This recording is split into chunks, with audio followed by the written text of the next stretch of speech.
As the government faces a shutdown, House Democrats are angry.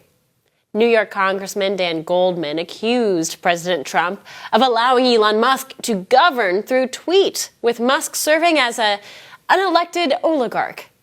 Bernie Sanders followed up with referring to the owner of X as President Musk. Now, Musk is on the right side of this bill in President Trump's efforts to rein in government spending, but with his influence growing, does this make Musk a so-called control oligarch, but for the right? Joining us now is best-selling author and investigative journalist Seamus Bruner. Welcome back. Chanel, Merry Christmas. It's great to be with you. How are you? Merry Christmas. Well, it's always a good day when we see Seamus Bruner in our feed. Wonderful. Well, yeah, so Elon Musk, I mean, he's mentioned in the book Control Oligarchs, but I gotta say, it's nice to be on the winning team. I mean, we have never, not in my lifetime, certainly not in recent memory or probably in the last 50 years, controlled the messaging. And so thanks to Elon Musk and his platform, Twitter X, this monstrosity, the 1,500-page continuing resolution, is dead. He just posted about 15 minutes ago a picture of a side-by-side of the old pork-filled resolution next to the new one, which is much more slimmed down, and we're still going through it. It just broke. It's not to say that there aren't bad things potentially in this new 150-page version, the American Rescue Act of 2024, but Donald Trump is happy, J.D. Vance is happy. I'm sure a lot of Democrats on Capitol Hill are very unhappy, and so this is great news.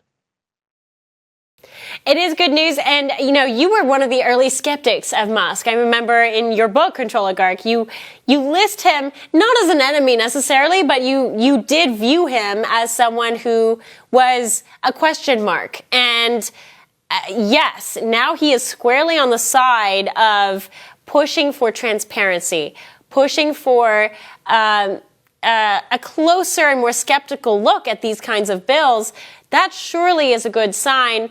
Not all control is good, but at the same time, this is a game changer. Yeah, absolutely. I mean, I've been a fan of a lot of the things Elon Musk has done, many of them in this Department of Government Efficiency with Vivek Ramaswamy. I mean, I'll hold out for their successes, but I'm a big fan of government efficiency. I mean, everything that the Doge account on Twitter is posting really good stuff. We need to slash the bloated bureaucracy, destroy these continuing resolutions that just keep popping up year after year after year with all of the handouts to people like you mentioned, Liz Cheney. I mean, the old one was a disgrace.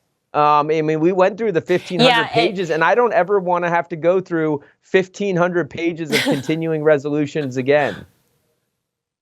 No, I'm sure you wouldn't. And the other suggestion that Musk has made in past is that his XAI bot, Grok, this is a bot that you have access to if you pay for the premium service.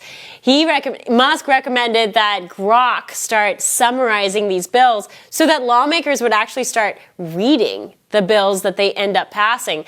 How many of our lawmakers sit down and themselves read 1,500 pages? I don't think the answer is a long list.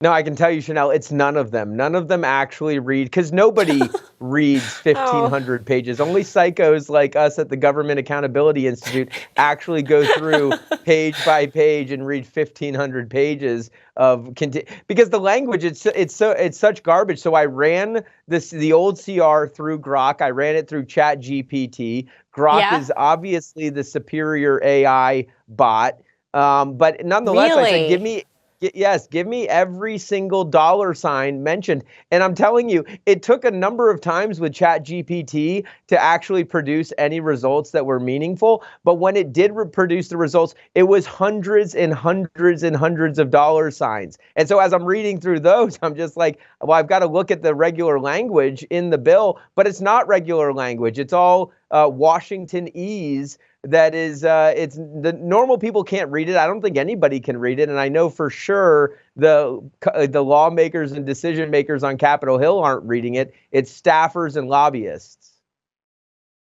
No, that's right. And they summarize it, and then they give their lawmakers the summarized version. But I'm actually interested in your experiment between Grok and ChatGPT.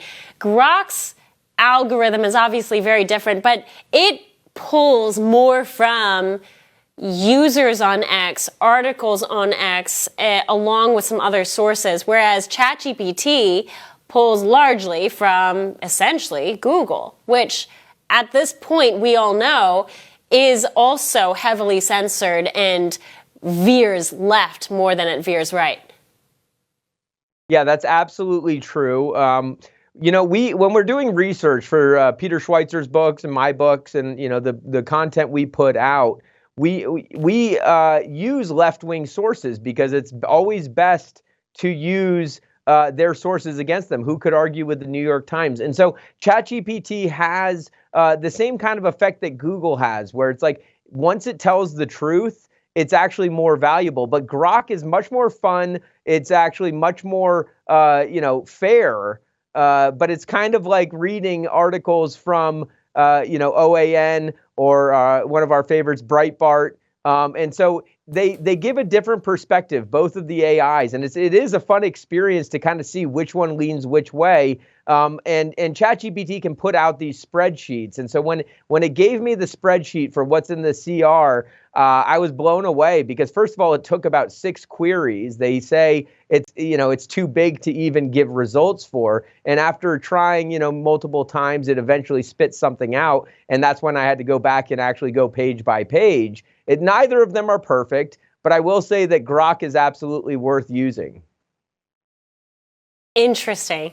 Now that's fascinating. And speaking of X, one of the best accounts on X at this moment is the official Doge account, because they're spitting out numbers that have been largely insulated by bureaucracy, numbers that are astounding, things that we pay for as taxpayers that are just absolutely disgusting. But that's an entire other segment all in and of itself. Going back to this CR, this resolution, I want to talk about the political ramifications of it. Speaker Mike Johnson for the Republicans has come out as an ally of President Trump, but he's governing with a very slim majority. He has been roundly criticized for having even let this continuing resolution get to this stage. Where do you see his relationship with Trump going from here and his future in the party? Yeah, I mean, it's a big question mark. And this is why it's so exciting to actually have a platform where we can control some of the messaging, like on X, because we've never had this before. And so Republicans in Congress, good and bad, kind of, they're like this battered spouse syndrome where they think that they have to cave. But Donald Trump was elected with a resounding mandate, both in Congress and, obviously Donald Trump won the popular vote. And so Republicans in Congress, they frequently think that they have to sort of bend the knee and kowtow to the left. They absolutely do not. Americans have chosen our future for, having things like Doge and things like Elon Musk and Vivek Ramaswamy cutting the bloated government down. And so I think it's going to take a little bit of time for Republicans in Congress to realize what winning is. They're so used to losing with dignity. And so I'm not sure what will happen with Speaker Johnson. I hope that he can get with the program and realize that you don't need to bring forward 1,500-page continuing resolutions. The whole, the Republicans are pushing grannies off the cliff stuff is dead. And so it's an exciting time to see how this is going to go.